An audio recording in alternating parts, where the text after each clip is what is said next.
நாங்கள் கற்றுக்கொண்டிருப்பது வணிக கல்வி பாடம். அதில் முதலாம் பாடலகிற வணிகச் சூழலை நாங்கள் நோக்கி கொண்டிருந்தோம். அந்த வணிகச் சூழலை நாங்கள் அகச்சூழல் புறச்சூழல் என்ற வகையில் பிரித்திருந்தது தெரியும். அகச்சூழல் தொடர்பான விளக்கங்களை முழுமையாக உங்களுக்கு கடந்த வகுப்புகளில் நான் வழங்கியிருந்தேன். அதில் ஒரு முக்கியமான விடயங்கள் இரண்டினை கடும் அவதானமாக பாடமாக்கி கொள்ள வேண்டும் என்பதில் சிறப்பாக இருந்தோம். உங்களுக்கு இயற்கையினுடைய அந்த ஒளி அடிப்படை, நான் இயற்கையான இடங்களில் நின்று கொண்டு தான் பேசி கொண்டிருக்கிறோம். அந்த குரலும் ஒலிகளும் இரண்டு, குயில் கூவுகிறது, அந்த சவுண்டை கேட்டு பாருங்கள். இங்கால அரஸ்கூவா சரி சார். ஆகவே இந்த மாதிரியான ஒரு சூழல்ற தான் எப்பொழுதும் தெரிந்தானே. இந்த சூழல்ற அந்த அகச்சூழல் காரணிகளை எடுத்துக்கொண்டால் உரிமையாளர், முகாமையாளர், ஊழியர்கள், வளங்கள் என்ற 4 விடயங்களும் சாதாரணமாக தெரிந்திருந்தால் போதும் என்பது எனது வாதம். ஆனால் நான் 2ஐ அளித்திருந்தது ஞாபகம் இருக்கட்டும். ஒன்று நிறுவன கலாசாரம், சமூக கலாசாரம் அல்ல. அதன் பின்னர் இதற்கு இன்றைய வகுப்பிலே அதை பற்றி நாங்கள் பேசுவோம். சமூக கலாசாரம் வேறு, நிறுவன கலாசாரம் வேறு. அடுத்த இன்னொரு விடயம் நிறுவன கட்டமைப்பு. நிறுவன கட்டமைப்பு என்று சொல்வார்.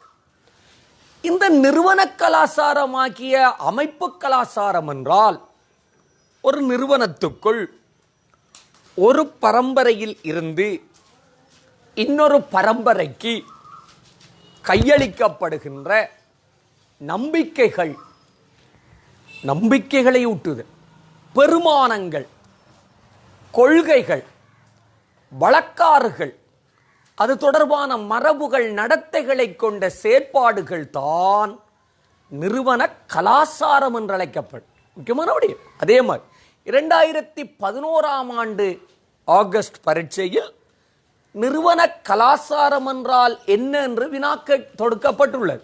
இதே விடைகளை கொடுக்க வேண்டும். கடந்த வகுப்பிலும் பேசியிருந்தோம். அதுபோல் சாதாரணமாக நிறுவன கட்டமைப்பு, நிறுவன நோக்கத்தை, எல்லா நிறுவனங்களுக்கும் நோக்கங்கள் இருக்கும் என்று கூட நான் அழுத்தி இருந்தேன். சிறப்பாக என்ன, வியாபாரத்தில் அல்லது சந்தையில் நீண்ட காலம் நிலைத்திருத்த, சந்தையில் பிழைத்து வாழ்தல் என்றும் கூடலாம். நாம் சந்தையில் பிழைத்து வாழ்ந்து கொண்டிருக்கின்றோம் என்றால் சந்தையில் நீண்ட காலம் நிலைத்திருந்து கொண்டிருக்கின்றேன். 2வது என்னுடைய நோக்கம் லாபத்தை உச்சப்படுத்து, லாபத்தை உச்சப்படுத்து, விற்பனையை உச்சப்படுத்துதல், சந்தை பங்கை அதிகரித்தல் என்று வகுப்புகளில் நாங்கள் படித்தும் இருக்கிறோம். வினாக்களிலும் வந்த விடயங்களையும் சுட்டி காட்டியும் இருக்கிறேன். இந்த நிறுவன இலக்குகளையும் நோக்கங்களினையும் இலகுவாக அடைந்து கொள்ள நிறுவன வளங்கள், அதே மாதிரி அதிகாரங்கள், பொறுப்புகள், கருமங்களை அதன் அங்கத்தவர்களிடையே பகிர்ந்தளித்துக் கொள்ளுகின்ற செயல்முறைதான் நிறுவன கட்டமைப்பு என்று அழைக்கப்படும். இதுதான் அகச்சூழல். நாம் கடந்த வகுப்பில் படித்த விடயம். இங்கு நாங்கள் இறுதியாக நாங்கள் தொகுப்போம்.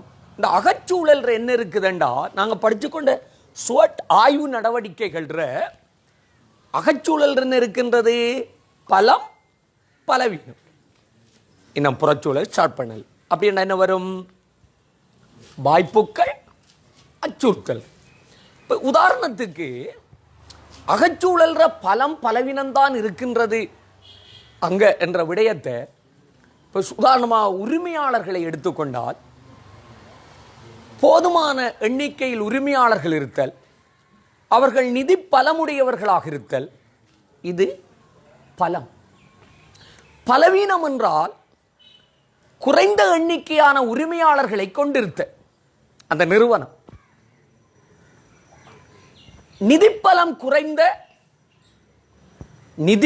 குறைந்த உரிமையாளராக அவர் இருத்த, அவருடைய அறிவும் அனுபவமும் அவருக்கு குறைவாக இருக்கு. வணிக ரீதியான அறிவு அனுபவம் குறைவாக இருக்கு. இப்படி சொல்லலாம். நாம் பரிசீலிப்போம், பின்னர் நிறைய பரிசீலனைகள் இருக்கின்றது. அதுபோல முகாமையாளரை எடுப்போமே. நம்முடைய இந்த நிறுவனம் அவதானி முகநூல் நிறுவனம், இந்த நிறுவனத்தினுடைய முகாமையாளர் தம்பி எங்கடா எப்படா வாராணி, நீ வர முதல் 2 விடயம் முன்னால வருது. அப்ப அது என்னோட பிள்ளை நான் சொல்றேன், என்ன விடயம் உங்களுக்கு நான் சொல்ல தேவையில்லை. என்னன்னு சொன்னா, இங்க முகாமையாளர் எனக்கு பிற்பாடு தான் வந்தார். அப்ப திறமையான முகாமையாளரா திறமை அற்ற முகாமையாளரா? திறமை அற்ற முகாமையாளர். பலமா? பலவீனம். ஆனா முகாமையாளர்கள் திறன் கூடியவர்களா? வினைத்திறனுடையவர்கள். அவர்களுக்குள்ள 2 முகாமையாளர் இருக்கிறார். ஒருவர் அந்த மாதிரி வாராக்கள் அந்த சும்மா அன்பா சிரிச்சு நம்மளே மடக்கி விடுறான்னு. அப்ப எப்படி?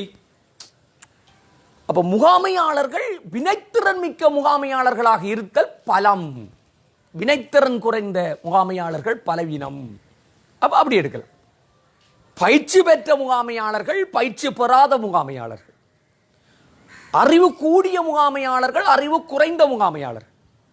இப்ப ஊழியர்களை எடுப்போம். உதாரணம், விசுவாசத்துடன் கூடிய ஊழியர்கள், விசுவாசம் குறைந்த ஊழியர்கள். மாத்தி அடிக்கிறது தானே சாதாரண விடயம். விசுவாசம் கூடிய ஊழியர்கள் பலம், விசுவாசம் குறைந்த ஊழியர்கள் பலவீனம். இப்படி பார்க்கலாம். ஊழியர்கள் நிறுவனம் தொடர்பான நேரான மனப்பாங்குகளினை கொண்டிருக்கிறார்கள், பயிற்சி பெற்ற ஊழியர்களாக இருக்கிறார்கள், இது பலம். பயிற்சி குறைந்த ஊழியர்களாக இருப்பது பலவீனம். இப்படி இந்த அகச்சூழல்கள் தொடர்பில் வினாக்கள் இருக்கிறது குறிப்பிட்ட நேரத்தால். அதுக்காக நாம் இந்த கருத்துக்களை உங்களுக்கு சிலதை முன்மொழிந்து கொண்டிருக்கிறோம். வினாக்கள் தான் செய்யணும், நோட்ஸ் எல்லாருக்கும் தெரியும்.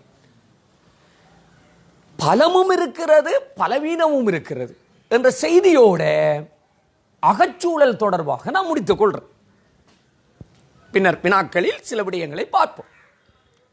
இப்ப என்னடா என்று சொன்னால், புறச்சூழல், அகம் புறம். இப்ப நம்ம என்ன சூழலுக்குள்ள வந்துட்டோம்? புறச்சூழல் என்ற விடயங்களுக்குள் வந்துட்டோம். பிள்ளைகள் வடிவாக கவனிக்க வேண்டிய விடயத்துக்கு வந்துட்டோம். உள்ளையா வெளியா? நிறுவனத்துக்கு வெளியே காணப்படுகின்ற நிறுவன நடவடிக்கைகளில் தாக்கம் செலுத்துகின்ற காரணிகள் செயற்படுகின்ற சூழல் தான் புறச்சூழலாம். நான் விரிவா சொல்லுகிறேன். நிறுவனத்துக்கு வெளியே காணப்படுகின்ற நிறுவன நடவடிக்கைகளில் செல்வாக்குகளும் தாக்கமும் செலுத்துகின்ற நிறுவனங்களினால் கட்டுப்படுத்திக் கொள்ள முடியாது. அகச்சூழல் என்ன செய்யலாம்? நிறுவனங்களினால கட்டுப்படுத்தலாம். ஆனா புறச்சூழல நிறுவனங்களால கட்டுப்படுத்திக் கொள்ள முடியாது. இந்த புறச்சூழல் நிறுவனங்களினால கட்டுப்படுத்திக் கொள்ள முடியாததாகத்தான் இருக்கு. அப்ப கட்டுப்படுத்திக் கொள்ள முடியாதது, அதனாலதான் தெளிவா சொன்னேன். நிறுவன நடவடிக்கைகளில் தாக்கமும் செல்வாக்குகளும் செலுத்துகின்ற நிறுவனங்களினால் கட்டுப்படுத்திக் கொள்ள முடியாத குழுக்கள் செயற்படுகின்ற சூழல் புறச்சூழல். புறச்சூழலானது 2 வகையாக பிரிக்கப்படும். நாங்கள் புறச்சூழலை புறச்சூழல் என்று நீங்கள் எடுத்துக்கொண்டீங்கள் என்றால் இதனை நீங்கள் 2 வகைகளாக பிரிக்கலாம். அது தெரியும் உங்களுக்கு. சாதாரண தரமானவர்கள் இதில் கவனம் இது பண்ண தேவையில்லை. புறச்சூழல் 2 வகை. ஒன்று வேலைச்சூழல், வேலைச்சூழல் என்று குறிப்பிடுவார்கள். அடுத்தது பேராண்ட சூழல் என்று குறிப்பிடுவார்கள். நாம் இன்று 2 சூழலையும் பற்றி பேசிக்கொள்வோம். எப்படியோ இதில் முதலாவது விடயம் வேலைச்சூழல். இதில் நிறைய வினாக்கள் வந்திருக்கிறது. 2014 வருடம் வாடிக்கையாளர்கள் வேலை சூழலினுடைய ஒரு காரணியாகும். ஏனைய 4 காரணிகளை தருக என்று கேட்கப்பட்டிருந்தது. விடயத்துக்கு வருவீர்கள். வணிக நடவடிக்கைகளில் தாக்கம் செலுத்துகின்ற விசேட குழுக்கள், சிறப்பு குழுக்கள், விசேட குழு, விசேட சிறப்பு குழுக்கள் வேலை சூழல் எனப்படும். இது எங்களோட டீச்சர்ஸ் கைடில் கொடுக்கப்பட்ட சாதாரணமான வரைவிலக்கணம். இதைத்தான் இந்த டேஸ் வினாக்களில் சும்மா சாதாரணமான பரீட்சைகளில் கேட்டிருக்கிறார்கள். ஆனால் நாம் மிகவும் தெளிவாக இருக்க வேண்டுமே. இந்த வேலை சூழலுக்கு அண்மிய சூழல், அண்மை, கிட்டிய சூழல், அண்மை, அண்மை, அண்மையில் இருக்கிறது. கிட்ட, கிட்டிய சூழல், நெருங்கிய சூழல், நெருங்கிய சூழல் என்றெல்லாம் பெயர்களை குறிப்பிடலாம். அப்படி என்றால் வணிக நடவடிக்கைகளில் தாக்கம் செலுத்துகின்ற வணிக கருமங்களுடனும் நடவடிக்கைகளுடனும் நேரடியான, நெருக்கமான, பார்த்தீங்களா, நேரடியான நெருக்கமான தொடர்புகளினை கொண்ட விசேட குழுக்கள் தான் வேலை சூழல். அவ்வளோ அழகா சொல்லுகிறேன் நான். வணிக கருமங்களுடன் நேரடியான நெருங்கிய தொடர்பு. நீங்க இந்த மாணவர்கள் சும்மா சாதாரணம், எப்படி நம்மளோட நெருக்கம். ஒரு வியாபாரி, இப்ப வணிகர்களுக்குத்தான் பாடம் நடக்கிறது. ஒரு நிறுவனம், இப்ப நிறுவனத்தை சேர்ந்த ஆட்கள் கூட வீட்டில் இருந்தால் பார்த்து கொண்டிருப்பீர்கள். நம்மளுடைய பாடம் வணிக கல்வி. வணிகர்கள் கட்டாயம் பார்க்கப்பட வேண்டிய பாடம். படிக்கணும். அந்த சூழல்கள், நிலைமைகள் தொடர்பாக வணிகர்களும் தெரிந்து கொள்ளணும். பாருங்க, படிப்போம். கணவர் இடையிற படிப்பை விட்டாலும் இப்பொழுது படிக்கக்கூடிய நல்ல சூழல், படிப்போம். இதங்கீழ பாருங்க, வாடிக்கையாளர், வழங்குனர். எப்படி ஒரு வாடிக்கையாளர், நான் சொல்லுவேன் அடிக்கடி, நான் ஒரு வியாபார ஸ்தாபனம் வச்சிருந்தா நான் சும்மா கேட்கிறேன், அந்த நிறுவனத்தில முகாமையாளர்களா எனக்கு அதிக முக்கியம், அல்ல ஊழியர்களா முக்கியம், அல்ல அந்த நிறுவனம் உரிமையாளரா முக்கியம், வாடிக்கையாளரா முக்கியம் என்று கேட்டா என்ன பதில் சொல்ல போறீங்க? நீங்க ஒன்றிர தெளிவா இருக்கணும். வணிகம் அக்கறை செலுத்துகின்ற மிக பிரதானமான தரப்பினராக நீங்க வாடிக்கையாளர்களை குறிப்பிடணும். புறச்சூழலை பாருங்கள்.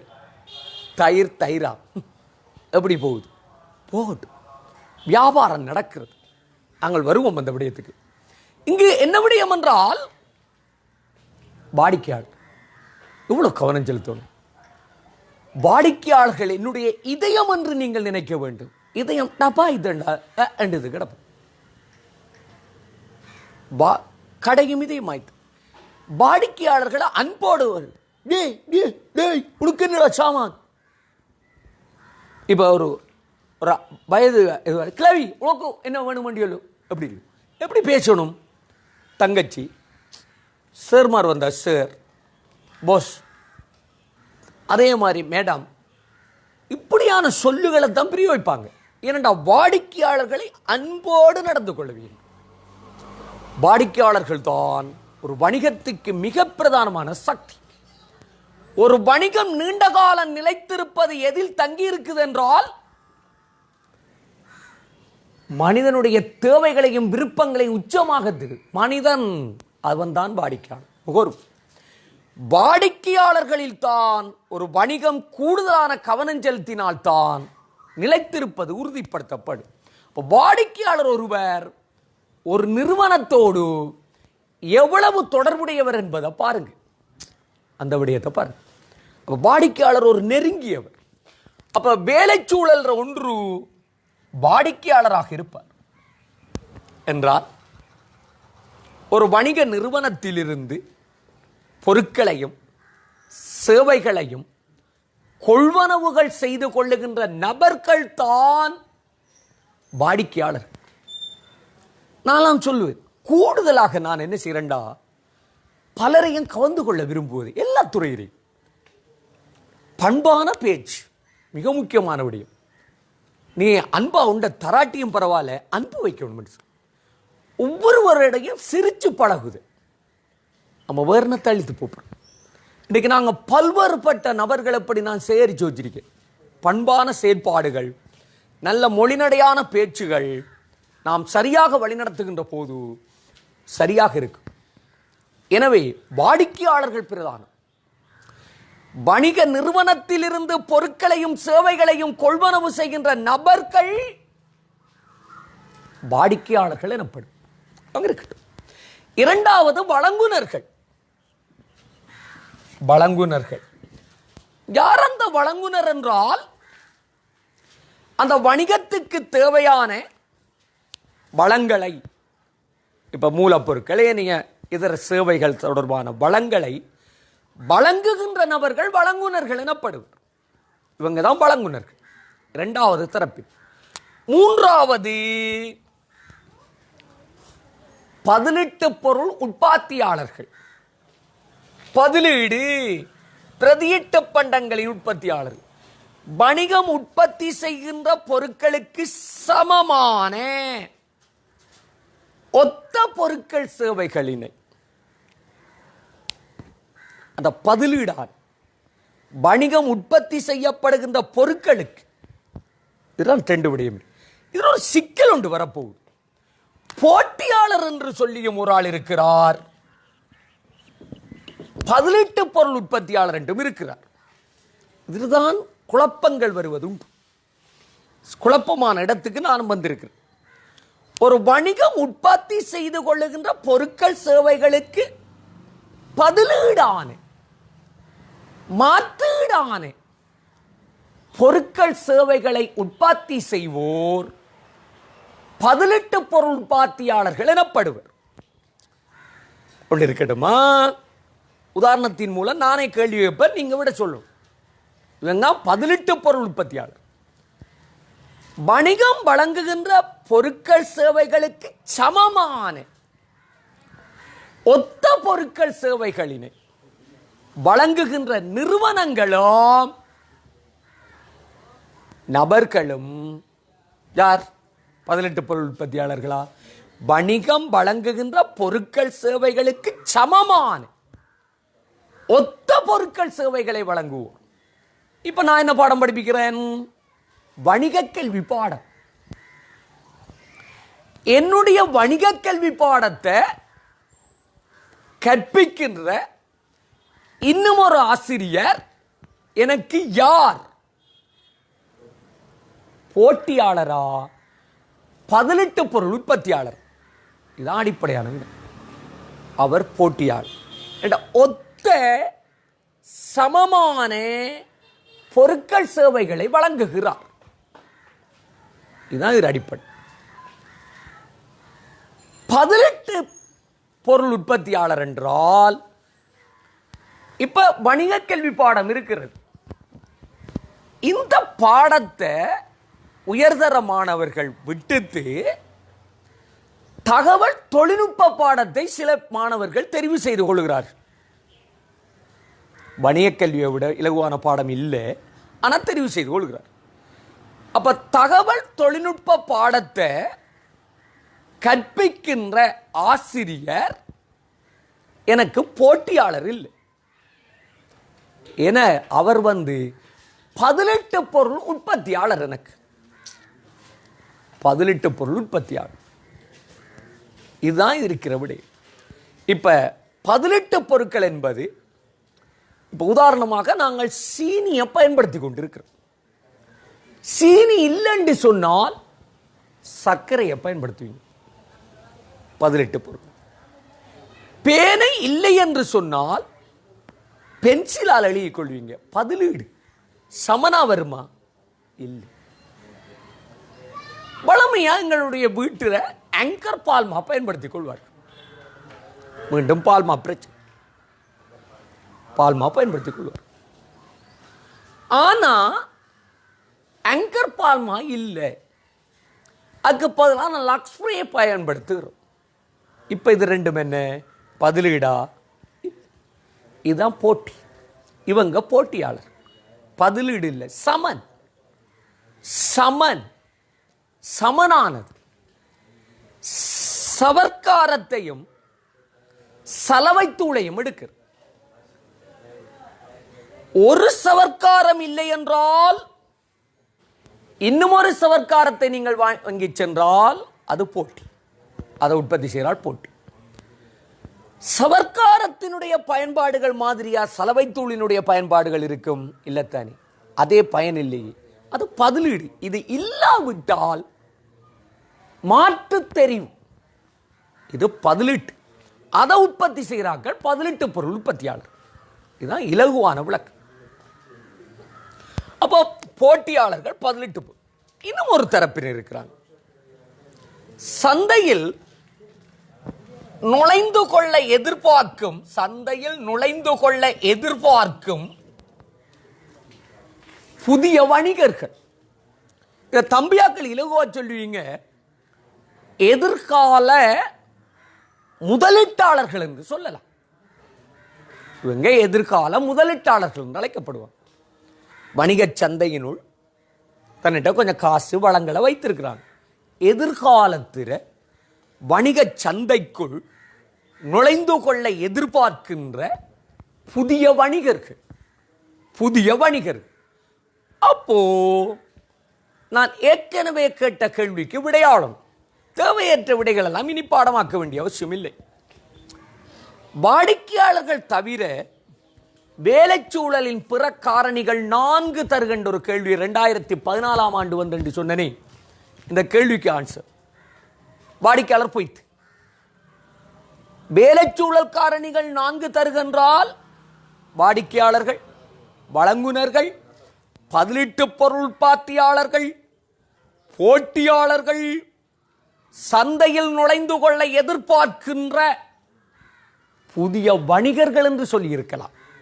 அதாவது எதிர்கால முதலீட்டாளர்கள் என்று சொல்லியிருக்கலாம்.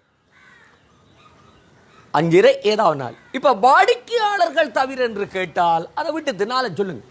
ஒன்று வழங்குனர்கள், இரண்டாவது பதிலீட்டு பொருள் உற்பத்தியாளர்கள், மூன்றாவது போட்டியாளர்கள், நான்காவது எதிர்கால முதலீட்டாளர்கள். இப்ப நான் கொஞ்சம் கரைக்கப்படும் ஒரு செக்ஷனை முடிச்சு வேலைச்சூழல் முடித்து புறச்சூழலுக்கு வந்து வேலைச்சூழல் இவ்வளவுதான் படிப்பு. இந்த பிள்ளைகளோடு இருக்கின்ற பெற்றோர்களே, எங்களுடைய இந்த இதே மாதிரி தான் நான் வகுப்புற கொஞ்சம் நகைச்சுவையாக அவங்களுடைய கற்றலை மேற்கொள்ளும். இந்த ஒலிபரப்பு நேரங்களில் எந்த நேரமும் நாம் இப்போ நகைச்சுவைகளை ஊட்டி கொண்டிருக்க முடியாது. ஆனால் தொடர்ந்து அவங்க இருக்கக்குள்ள நான் நகைச்சுவைகள் சொல்வது உண்டு. அதுக்குள்ளே 18 பொருள் உற்பத்தியான ஒருவனை தூக்கி சொல்லிடுவேன். அவன் அந்த பால்மா குடிக்கிறவன், இந்த பால்மா குடிக்கிறவன் என்றெல்லாம் அவங்கள நாங்கள் பகுடி பண்ணி வடிவாக சொல்லிடுவேன். இப்போ எவ்வளவு இந்த விடயத்தை பாருங்க. பெற்றோர்கள், நான் படிப்பிக்கின்ற ஏரியாக்கள் நிறைய ஆசிரியர், இங்கே இந்த அவதானி முகநூலில் கூட வணிக கல்வி பாடத்துக்கு பல ஆசிரியர்களை இவங்க களம் காட்டியிருக்கிறார். ஒப்பீடு மிகவும் முக்கியத்துவம் வாய்ந்தது. போட்டி சூழல். உங்களுடைய பிள்ளை உயர்தர பரீட்சை, சாதாரண தர பரீட்சைகள் சித்தி அடைய வேண்டும். கற்பித்தல் உதாரணங்கள், நுட்பங்கள், அதுக்கான ஆழமான அறிவு இருக்கும். எடுத்து சொல்லுகின்ற பாங்கு முக்கியம். நாம் இந்த விடயத்தை இவ்வளவு நேரத்துக்குள்ளேயும் எவ்வளவு இலகுவாக எடுத்து சொல்லிக்கும். இவ்வளவு விடயத்தை ஒரு நாள் கற்பிக்கின்ற பொழுது அதை தியரியாகவும் கொடுப்பேன். எழுதுவாங்க ஒவ்வொரு விஷயத்தை. இப்போ நான் தொடர்ந்து காய்ச்சி கொண்டிருக்கேன், அவங்க எழுதுவாங்க. எழுதி முடிய போய் அதை அண்டைக்கே படித்தா எவ்வளவு நார்மலாக இருக்கிற ஆட்கள் கூட சித்தி அடையலாம். ஆனால் ஒரு விடயம் உண்மையில எங்களோட பிள்ளைகளை பாராட்டணும். இந்த படிக்கிறார்கள், ஒழுங்கா வகுப்புகளுக்கு வந்து படிக்கிறார்கள். நானர் எஃப் எடுக்கல. ஒரு தடவை காத்தாங்குடியில் கூட ஒருவர் எஃப் எடுத்திருந்தார். நான் அவரை பப்ளிக்கில் ஒவ்வொரு வகுப்புலையும் சொல்கிறேன், நான் அவர் அவ்வளோ வகுப்பு கட் அப்படி இது பண்ணுவேன் என்று சொல்கிறேன். 6வது எஃப் எடுத்தா அடுத்தடுத்த பெஞ்சில் மானம் போகும். எப்படி படிப்பான்? அப்படி தான் படிப்பிக்க. அவனுக்கு அடிக்க தேவையில்லை. இப்பெல்லாம் உயர்தர மாணவர்களுக்கு கௌரவ பிரச்சனை இருக்கு. மானம் பிறகு அடுத்த கட்ட நகர்வை நகர்த்த இல்லாமல் இருக்கு. அதனால அவர்களுக்கு கௌரவ பிரச்சனை. சித்தி அடையும். எவ்வளோ இலவா சித்தி அடையலாம். இப்போ நான் கூட இந்த படிப்பிக்கப்பட்ட விடயத்தில் இப்போ ஒரு கேள்வியை செய்து காட்ட போகிறேன். எவ்வளோ இலகுவாக இருக்க போகுதுன்னு பாருங்களா. நீங்கள் பெற்றோர்களும் பார்த்துருக்கிற விடயம் இப்போ எவ்வளோ இலகுவாக வினாக்கள் எடுக்கிறானுங்க. இந்த 4 கேட்டதுக்கு 4 விடயத்தை பாடமாக்கி எழுதலாண்டா அவன் என்னத்துக்கு படிக்கிறேன்? இதைத்தான் நாங்களும் சிந்திக்கிறோம். ஓரளவுக்குத்தான் இதாக இருந்தாலும் சும்மா நோமலாக படித்தா இவ்வளவுதான் விடயம். இதை படித்து எழுதுறது இதண்டா என்னென்னு கூட கேள்வி வரல. இது 4 காரணம். இவ்வளவு நேரம் கத்து வைர சாராம்சம் இவ்வளவுதான்.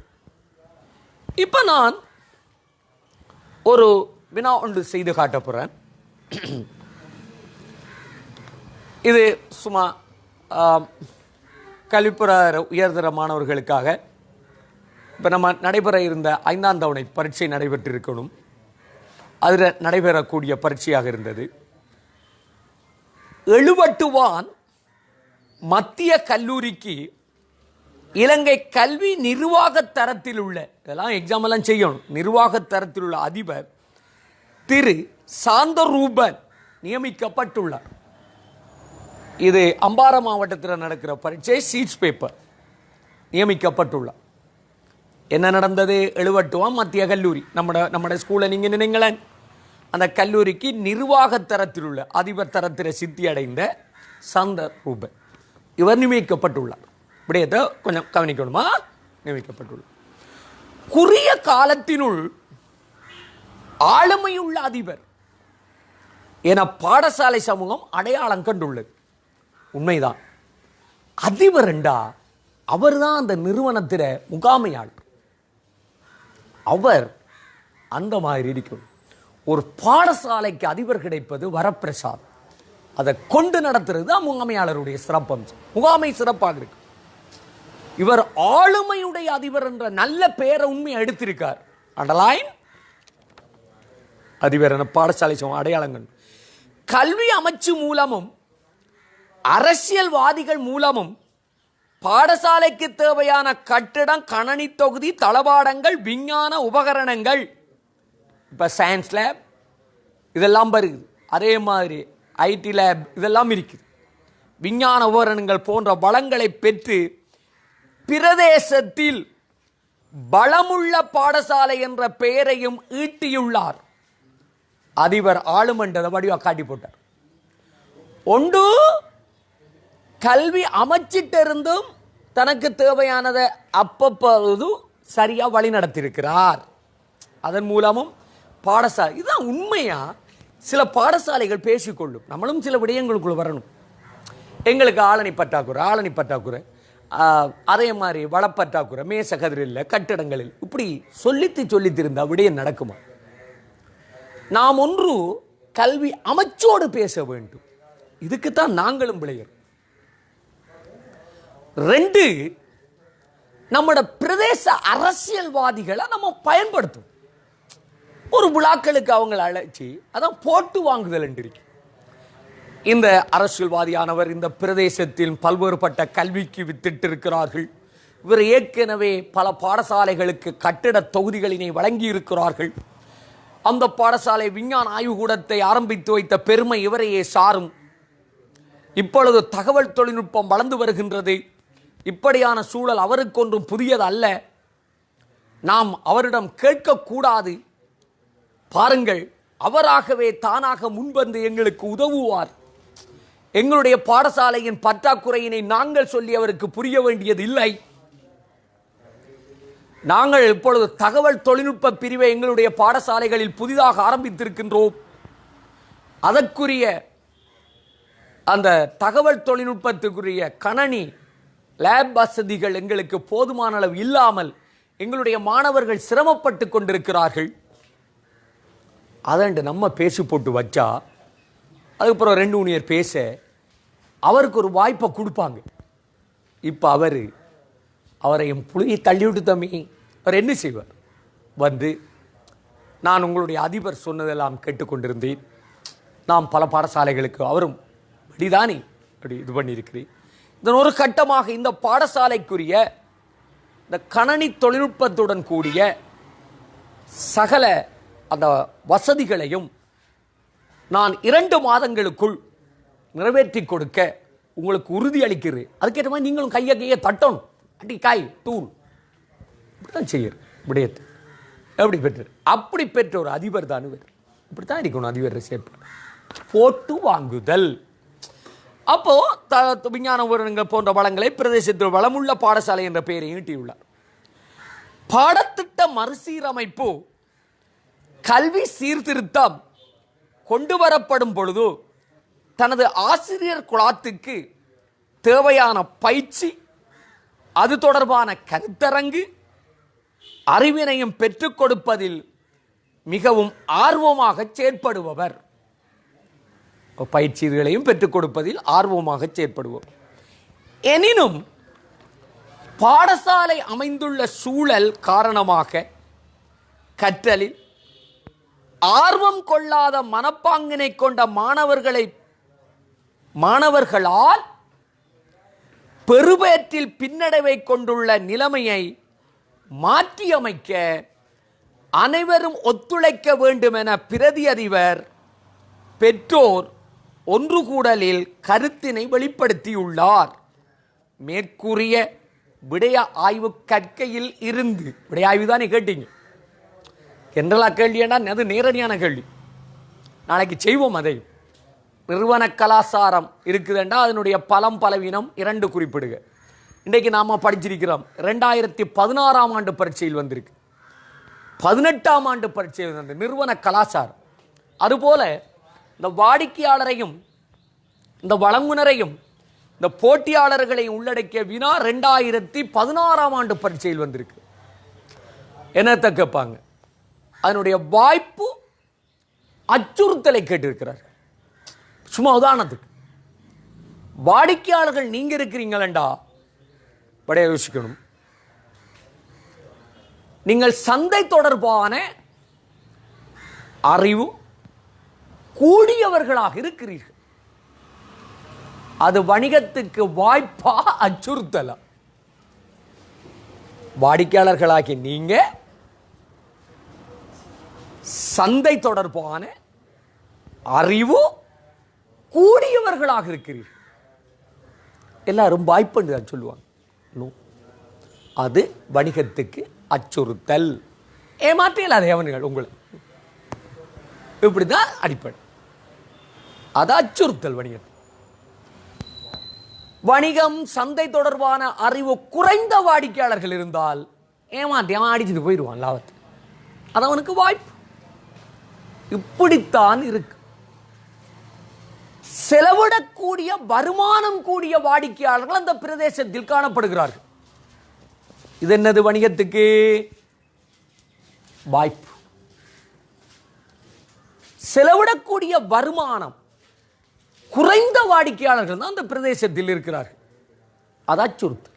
இப்படி வரும். இப்ப நம்ம கேள்விக்கு வருவோம்.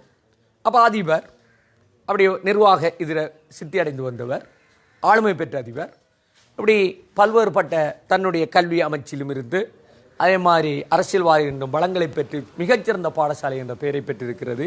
இருந்தாலும் இப்படித்தானே பல வளங்களும் வாய்ப்புகளும் இருந்தாலும் அந்த பாடசாலை அமைந்துள்ள சூழலில் காணப்படுகின்ற மாணவர்கள் கற்றலில் ஆர்வம் கொள்ளாத மனப்பாங்கினை கொண்ட மாணவர்கள் காணப்படுவதனால் சில பேர் இருக்க அவ்வளவு வசதி இருந்தாலும் கற்றல் ஆர்வம் இல்லை, படிக்கும் பங்கம். அப்படியான மாணவர்களை கொண்டிருப்பதனால் பெருபேற்றில் பின்னடைவுகளினை அவர்கள் சந்திப்பதாக பிரதி அதிபர் பேசுகிறார். கேள்விக்கு வருவோம். இப்பாடசாலையின் அகச்சூழல் சக்திகள் 2 தருக. இப்ப எங்க போய்த்தேன் போற படிப்பிச்ச விஷயம். அகச்சூழல் சக்திகள் ஒரு பாடசாலையினுடைய நம்ம படிப்பிக்கவே இல்லையே. நம்ம படிப்பிச்செல்லாம் நிறுவனத்தினுடைய உரிமையாளர், முகாமையாளர், ஊழியர், நிறுவன கலாச்சாரம், நிறுவன கட்டமைப்பு, வளங்கள் என்று தானே படிச்சு. அப்ப இங்க நம்ம அதை சொல்லுவோம். ஆனா இப்ப நான் ஒரு சில விடயங்கள் சொல்றேன். ஒன்று அதிபர்கள், அந்த பாடசாலையின் ஆசிரியர்கள், அந்த பாடசாலையினுடைய மாணவர்கள் அகச்சூழலா வேலைச்சூழல், இதுதான் பிரச்சனை வார். அது அகச்சூழல். அந்த பாடசாலை மாணவர்கள் எமது பாடசாலை என்று இருக்கும். மாணவர்களும் அகச்சூழல் தான். பாடசாலையினுடைய வளங்கள் அகச்சூழல், பாடசாலையினுடைய நிறுவன கட்டமைப்பு, பாடசாலை அமைப்பு, கலாச்சாரம் என்று நம்ம சொல்லலாம். ஆனா அவ்வளவு இங்க எப்படி அழுதேல இந்த கேள்வி. இந்த கேள்வியில அதிபர் வந்திருக்கிறார், மாணவர்கள் வந்திருக்கிறார்கள், பாடசாலை வளம் வந்திருக்கிறது. இதுகளைத்தான் சொல்லணும். அதிபர் ஒரு காரணியாக நீங்கள் சொல்லி இருக்கலாம். இரண்டாவது பாடசாலையினுடைய வளங்கள் என்று சொல்லி இருக்கலாம். மூன்றாவது மாணவர்கள் என்று சுட்டிக்காட்டி இருக்கலாம். கேள்விக்குரிய பதில். இரண்டாவது கேள்வி, இப்பாடசாலையின் பலம் பலவீனம் இரண்டு சொல்லும். பாடசாலையினுடைய பலம் நிர்வாக தரத்தில் உள்ள அதிபர், கல்வி நிர்வாக தரத்தில் உள்ள அதிபர், ஆளுமையுள்ள அதிபர், தேவையான அளவு வளமுள்ள பாடசாலையாக அமைந்திருத்த எல்லாம் பலம். அப்ப பலவீனம் என்ன நடந்திருக்கின்றது?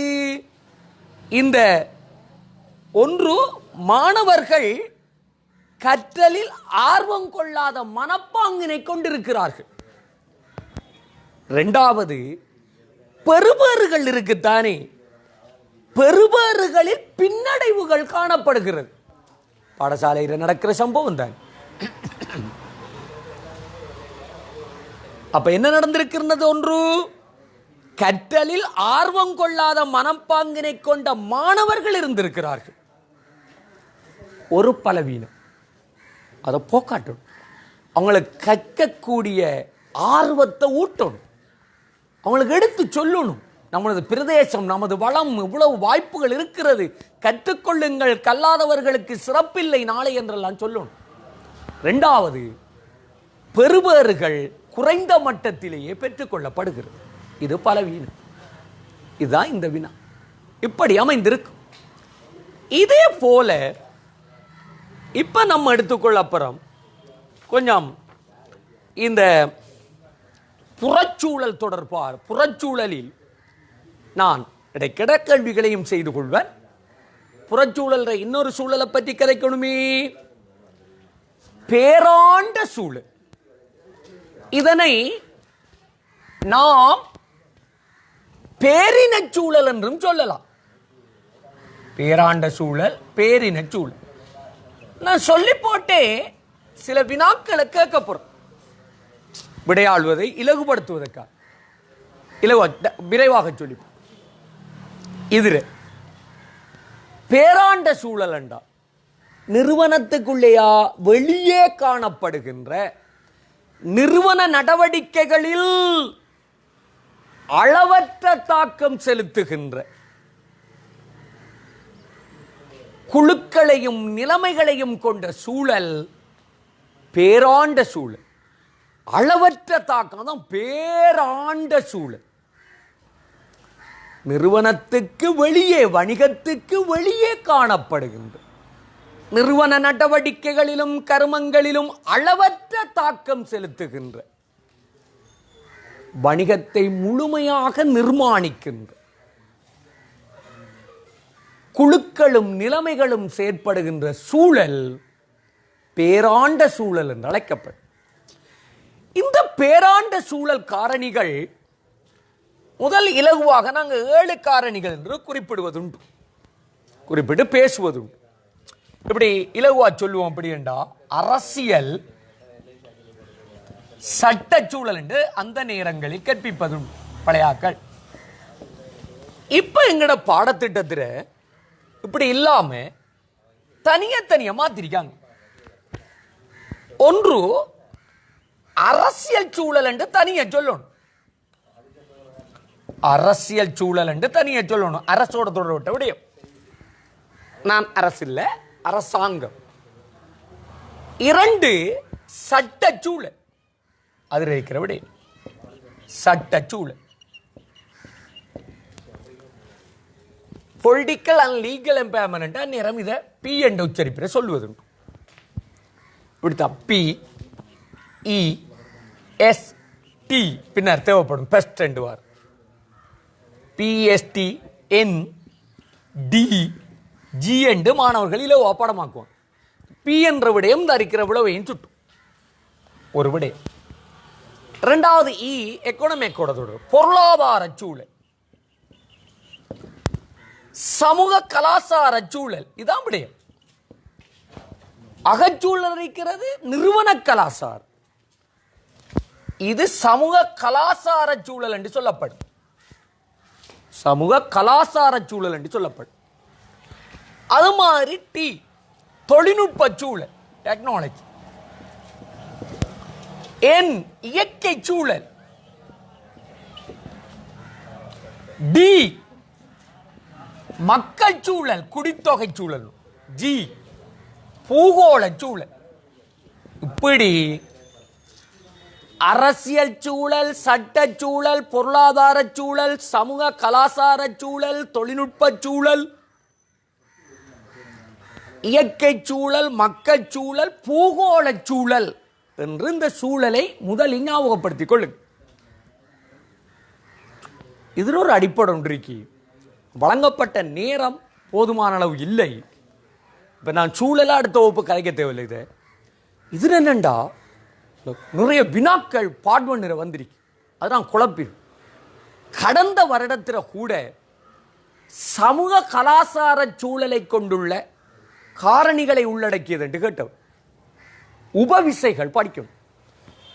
இது பேராண்ட சூழலினுடைய பிரதான விசை காரணிகள். அதையாவது இந்த வகுப்புற பாடமாக்குங்களேன்.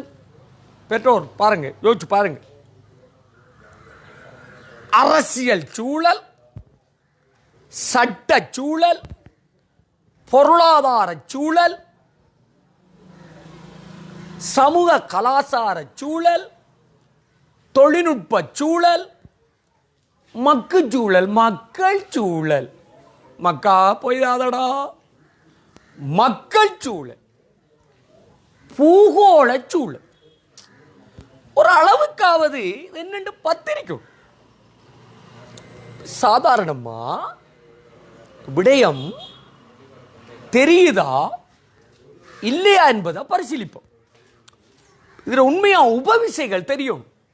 அரசியல் சூழல்டா அரசாங்கம், அரசை பிரதிநிதித்துவப்படுத்துகின்ற நிறுவனங்கள், அரசியல் கட்சிகள், அரச கொள்கைகள் என்று அது நான் உபவிசைகள். அடுத்த சட்டம் என்றால் பாராளுமன்ற சட்டங்கள், விதிகள், பிரமாணங்கள்.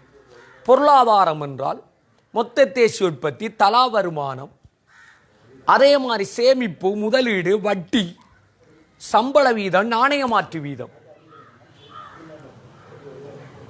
தேர்தல் இப்ப நடக்க இருக்கின்ற பாராளுமன்ற தேர்தல் 2020, அதன் பின்னர் மாகாண சபை தேர்தல், இதெல்லாம் எங்க வரும் என்று சொல்லுங்கள் பாப்போம். அரசியல் சூழல் கூட. தொழில்நுட்பம், சமூக கலாச்சாரம், இது ஒரே கேள்விக்கு வருது. சமயம், நம்பிக்கைகள், பெருமானங்கள், வழக்காறுகள், நியதிகள், பழக்க வழக்கங்கள் என்றெல்லாம் குறிப்பிடும். அப்படி போடுறது வந்தாலே சமூக கலாச்சார சூழல் என்று எழுதணும். அந்த டேஸுக்கு நிறைய தடவை வந்திருக்கு. டேஸ் கேள்வி. இப்போ தொழில்நுட்பம், கணனி தொழில்நுட்பங்கள், தொடர்பாடல் தொழில்நுட்பங்கள், போக்குவரத்து தொழில்நுட்பங்கள், இப்படி போகின்ற புதிய தொழில்நுட்பங்களின் கண்டுபிடிப்புகள், இதெல்லாம் தொழில்நுட்ப சூழல். இயற்கை, இயற்கையாக ஏற்படுகின்ற அழிவுகள், இன்னைக்கு மூலப்பொருட்கள் பற்றாக்குறை, இதெல்லாம் இயற்கை சூழலினுடைய தாக்கங்கள். நமக்கு இயற்கையோடு தொடர்பட்ட விடயங்களை நோக்கணும். மக்கள் சனத்தொகையினுடைய அளவு, அந்த சனத்தொகையினுடைய வளர்ச்சி வீதம், பிறப்பு வீதம், இறப்பு வீதம், வயது வித்தியாசங்கள், பால் வேறுபாடு, ஆண்பால் பெண்பால் வேறுபாடுகள், வயது கலப்பு, இனவிகிதங்கள், இதெல்லாம் மக்கள் சூழல். சர்வதேச ரீதியான உலகமயமாக்கங்கள், உலக பொருளாதார மாற்றங்கள், அதே மாதிரி சர்வதேச ரீதியான சட்டங்கள், சர்வதேச ஒப்பந்தங்கள், இதெல்லாம் அப்படியெல்லாம் கேட்டா அது பூகோள சூழல். இது சாதாரணமான விளக்கத்தை நான் ஒரு அளவுக்கு கேள்விகள் செய்யக்கூடிய அளவுக்கு உங்களை கொண்டு வருவதற்காக இதனை நோக்கியிருந்தேன். இதன் அடிப்படையில் பெரிதாக ஒரு வினாவும் இல்லை. கட்டங்கட்டமாக நீங்க யோசிக்கணும், கேள்வி கேட்கணும் என்றதுக்காக சூழல் நமக்கே அகச்சூழல் அடுத்த வகுப்புகிற கேள்விகளினுடைய தொடர்ச்சி ஒன்று இருக்கு. இனி நோட்ஸ் தேவையில்லையே, கேள்விகள் இருக்கிறது. சும்மா சாதாரணமாக தெரியுதாண்டு பாருங்க என்ன சூழலுக்குள்ள போடலாம். நிச்சயமாக அந்த அகச்சூழலோ வேலை சூழலோ இல்லை, தனியா பேராண்ட சூழலை மட்டும் நினைச்சு தான் சொல்லணும். விடையா மனசுக்குள்ள நினையுங்க. நான் சொல்லி சொல்லி விடைய சொல்லுவேன். அனைத்து வியாபார நிலையங்களிலும் பொருட்களின் விலைகளை காட்சிப்படுத்துதல் கட்டாயமானதாகும். உண்மையும் தான், காட்சிப்படுத்தத்தான் வேணும். இது என்ன சூழல்? இதுக்குள்ள இந்த அரசியல் சட்ட சூழல் என்று கலக்கக்கூடாது. விட இனி இதான் புது ரூல்ஸ். அரசியல் சூழல் வேற, இப்ப சட்ட சூழல் வேற. இப்ப பொலித்தீன் பாவனையினை தடை செய்கின்ற விதிமுறைகளை அரசு செயற்படுத்துகிறது. 2016 ஆண்டு பேப்பர் ஒரு கேள்வி, அந்த விடயத்தை சும்மா அதுக்காக தான் இப்படியான கேள்விகளை நாங்கள் தோக்குறோம். பாட்வண்ண செய்வீங்களே இலவுவாண்டு பொலித்தீன் பாவனைகளினை தடை செய்வதற்கான விதிமுறைகளை அரசு விதிமுறைகள் கடைபிடிக்கப்படுகின்றது. என்ன சூழல்? அதை சட்ட சூழல் என்று சொல்லும். அரசாங்கமானது 5 ஆண்டு அபிவிருத்தி செயற்திட்டங்களை மேற்கொள்கிறது. இது அரசியல் சூழல். அரசியல் சூழல். இந்த ரோபோ இயந்திர பயன்பாடுகள் அதிகரிக்கப்பட்டுள்ளன. தொழில்நுட்ப சூழல். தொழில்நுட்ப சூழல். உலகளாவிய ரீதியில் மசகு எண்ணெய்களினுடைய விலை அதிகரிப்பு பூவள சூழல் அதுல வரல.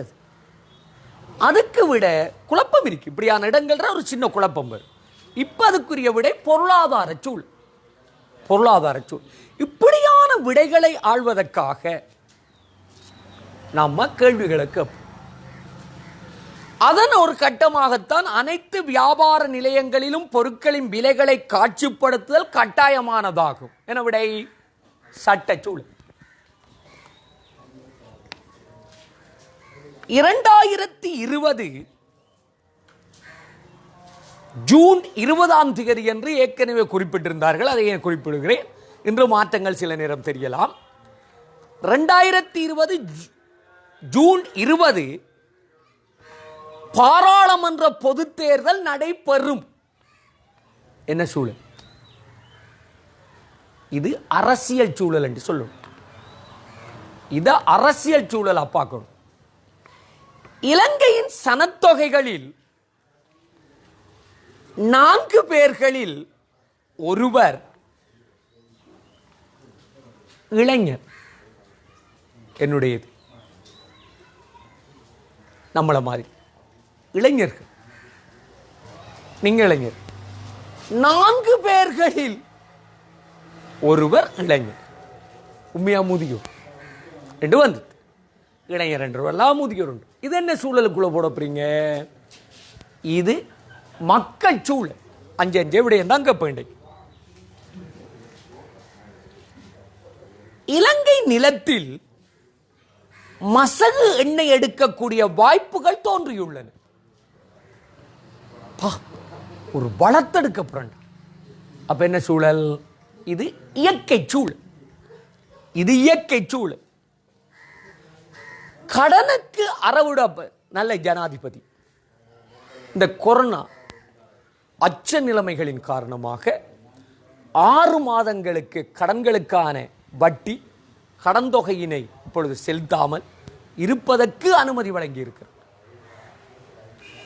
இப்படி அரசு செய்திருந்தாலும் அந்த கடனுக்கான வட்டி வீதங்கள் குறைப்பு அல்லது நீக்கப்படுகின்ற தன்மைகள் என்ன சூழல் என்று கேட்டால், நீங்கள் அரசியல் சூழல் என்றா சொல்றது இல்லை, அது பொருளாதார சூழல். கேள்விகளுக்கு ஏற்ற மாதிரி விடைகள் வரும். இப்படி நான் ஒரு 20 விடயங்கள் வச்சிருக்கிறேன். அதை கேட்டு விட்டாலே அந்த பகுதி ஒன்றிர டேஷ் வினாக்களாகவோ அல்லது தொகுப்பு வினாக்களாகவோ வரக்கூடியவைகளுக்கு இலகுவாக நீங்கள் விடையெழுதக்கூடியதாக இருக்கும். தியரி முடிந்துதானே, இனி தொடரும் வகுப்புகள் இன்னொரு சந்தர்ப்பத்தோடு இந்த வணிகச்சூழல் பாடத்தை முடிக்கக்கூடியதாக இருக்கும். அதில் வினா கட்டமைப்புகளோடு நாம் உங்களை என்ன செய்வோம் என்றால் சந்திக்கும். ஆகவே ஏற்பட்ட தாமதங்களுக்கு வருந்துகிறோம். தொடர்ந்தும் நம்மளோடு நீங்கள் இணைந்திருப்பீர்கள் என்று நம்பிக்கையோடு ஒரு வினா கட்டமைப்புடன் சந்திப்போம். நன்றி.